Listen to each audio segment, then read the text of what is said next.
Hello， 大家好，我是正正。你们有没有在生活中遇到被人暗中观察的情况呢？我想应该很少吧，因为往往遇到了就应该离犯罪不远了。那如果我说本期视频的主人公搬进了新家，被人监视了几十年，是一种什么样的感觉呢？没错，而且是祖孙3代一直在暗中观察，这简直太让人毛骨悚然了。而这一切的一切，我们还得从那一封信开始说起。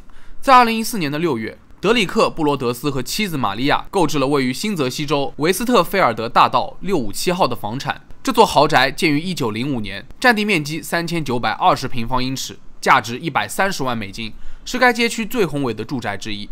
此时的德里克刚在一家保险公司升职，成为了高级副总裁，薪水足够负担这栋房子。家里的3个孩子也热切地期盼今年的圣诞老人会不会出现在新家的哪个壁炉里面。在6月2日这一天，德里克和妻子赶到新家，忙着做一些装修的收尾工作。然而诡异的事情发生了，在德里克粉刷完几面墙后，他出去查看信箱，发现了除了几张账单之外，还有一个奇怪的信封，上面写着给新主人，字迹很笨拙。起初这封信并没有什么异常，只是几句欢迎搬家的客套话。657号的邻居，欢迎你们的到来。但是越到后面，德里克越觉得不对劲了。信里面问道：你怎么来到了这里？是否是657号的力量召唤了你？这栋房子一直是我家族几十年来观察的项目，在他快接近110岁生日的时候，轮到我负责观察和等待他新主人的到来。我祖父在上世纪20年代观察房子，我父亲在60年代观察，现在轮到我了。不过你知道这房子的历史吗？你知道在657号的围墙里面有什么吗？我会查清楚你搬来的目的的。德里克看完信件，顿时脊背发凉。这封信没有户型地址，只留下了一个署名 The Watcher 守望者。不管怎么说，这意味着有人在时刻监视着这个家，他们一家人的动向也一清二楚。更可怕的是，守望者还说，看到657号的房子里有各种承包商，看来你们是想毁掉这个房子，这会让657号不开心的。目前为止已经见过你家的3个孩子了，还有其他孩子吗？你是想让我用新鲜血液灌满整个屋子吗？这对我来说非常好，一旦我知道孩子们的名字，我就会召唤他们，把他们吸引过来。这个守望者连家里的3个孩子都知道得一清二楚。德里克无法做到无视这封信了，他一想到新鲜的血液这几个字就开始恐慌，这难道是在威胁吗？反正这绝对不是普通的恶作剧。德里克回想起自己的仇人或者竞争对手，但都毫无头绪。然而守望者就像是德里克肚子里面的蛔虫。在信件的最后，他自己透露，想知道我是谁，每天这栋房子门口会经过数百辆汽车，也许我就是其中之一，去检查周围能够看到657号房子的所有窗户，也许我就在其中之一。欢迎你，我的朋友，让派对开始吧。德里克看完信后就飞速跑回屋中，关掉了所有的灯，不想让任何人看到里面。接着他报了警，一名警察来到房子里面查看了这封信，便询问德里克是否有仇人，还建议他从后门搬一件装修设备，防止守望者从窗户突袭。然而警察也看不出什么名堂，让德里克再次收到信件后联系他。就这样，德里克回到了旧房中，新房子都还没有正式搬进去就被人监视了，这个感觉很糟糕。眼下这套旧房子已经卖掉了，要尽快腾出来。除了按时搬去657号，他们也别无选择。那这个躲在暗中的守望者又该如何是好呢？很快，德里克和妻子想到联系一下上一任房主，问问他在居住期间是否遇到过这样的怪事。第二天，上一任房主安德里亚·伍兹前来拜访，他坦言自己在搬家前几天确实收到过一封自称守望者的来信。这封信的内容很离谱，说自己20几年一直在监视这个房子，那个时候已经决定好搬家。安德里亚并没有当回事，觉得可能只是个恶作剧，于是直接把信件扔进垃圾桶里面了。没想到这个恶作剧又衍生到了下一任房主。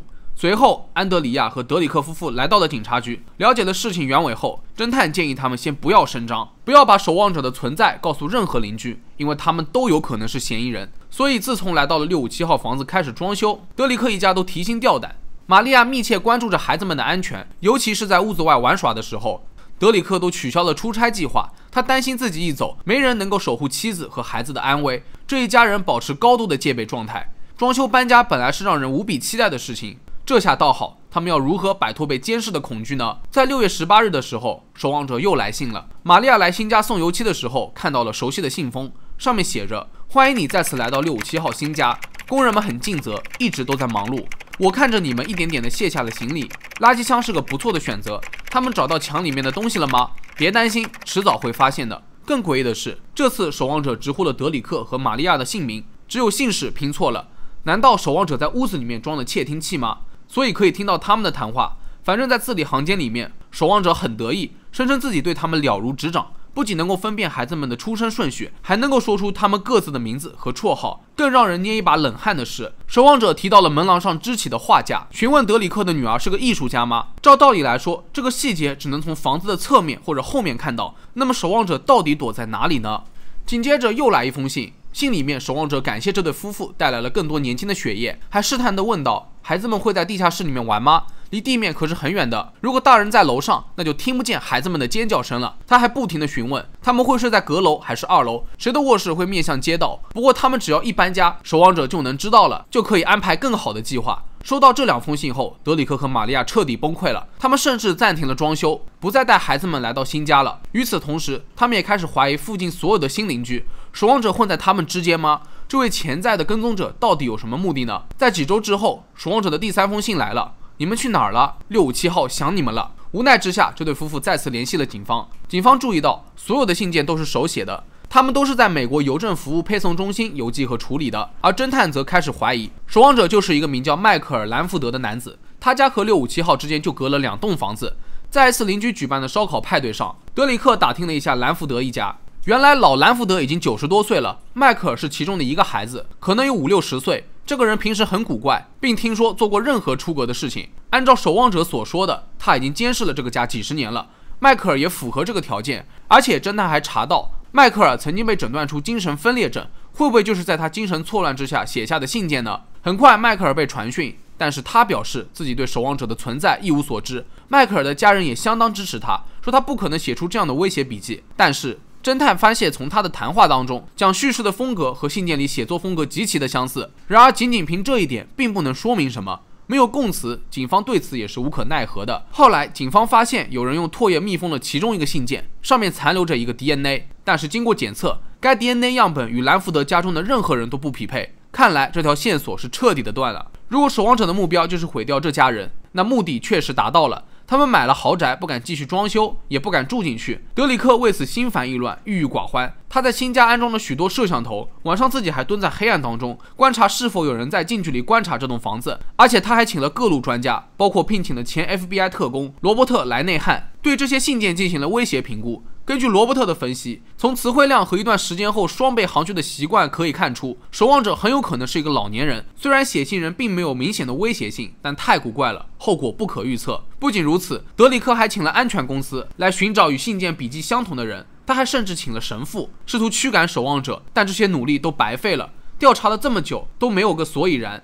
德里克的精神状况也越来越差，为了这栋房子，还不得不支付抵押贷款和税收，财务压力很大。为此，德里克还患上了抑郁症，而玛利亚也患上了创伤后应激障碍。附近出现的任何人都觉得是守望者，如果有人看着他的孩子，他还会花好几个小时在网络上搜索这个人。总之，守望者的出现几乎毁了这个家。然而，距离收到第1封信已经6个月了，眼看是不敢去住了。德里克决定出售掉这栋房子，他们预期的报价比之前还高了一点，因为已经重新装修过了，提高了价值。但是这对他们来说又是一个打击，因为657号的恐怖传闻已经满天飞了，谁还敢接手成为下一任房主，被守望者监视呢？然而这意味着德里克一家要平白无故损失一大笔钱。在2015年的时候，德里克对上一任房主提出了诉讼，因为他们没有提前告知会收到守望者信件的情况。但是在2017年的时候，新泽西州的一名法官驳回了诉讼，认为上一任房主并非有意隐瞒，这根本不合理。一时间，关于这座豪宅为什么空着的八卦流传到各大街区，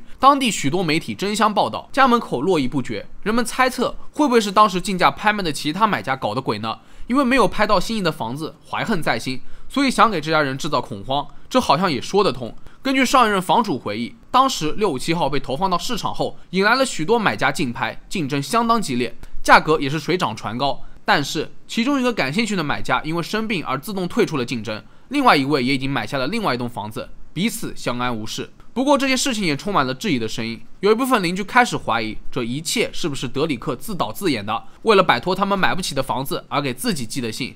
据一位知情人士透露，10年前这对夫妇在苏格兰平原拥有30万美元的房子，还有17.5万美元的抵押贷款，怎么还能够有100多万美元的抵押贷款呢？而德里克断然否认这一猜想，认为这是空穴来风。终于在2019年的时候，德里克把这烫手山芋给卖掉了，损失了将近44万美元。不过有得必有失，同一年 Netflix 买下了这个守望者惊悚故事的版权。那么小伙伴们看到这里，守望者的真实身份到底是谁？你们有什么想法吗？有一个未知的嫌疑人，还是那个患有精神分裂症的邻居，还是更简单点，一切都是德里克自导自演的闹剧呢？其实正正觉得，或许守望者就是邮递员，一个大家会忽视的身份。他可以看到整个街区所有房子的情况，自己却住在很远的地方。如果要我恐怖点说，如果守望者就潜伏在自己家的地下室呢？毕竟正正讲了这么多的奇闻异事，像在北美出现这种人，其实也是见怪不怪的，真的是让人细思极恐，难怪要被拍成恐怖片了。感兴趣的小伙伴一定要去看看哦。那好了，本期视频到这里就结束了，大家可以在评论区留下你们的看法。如果你们喜欢我视频的内容，也别忘了点赞、收藏、加关注。我是正正，那咱们下期再见。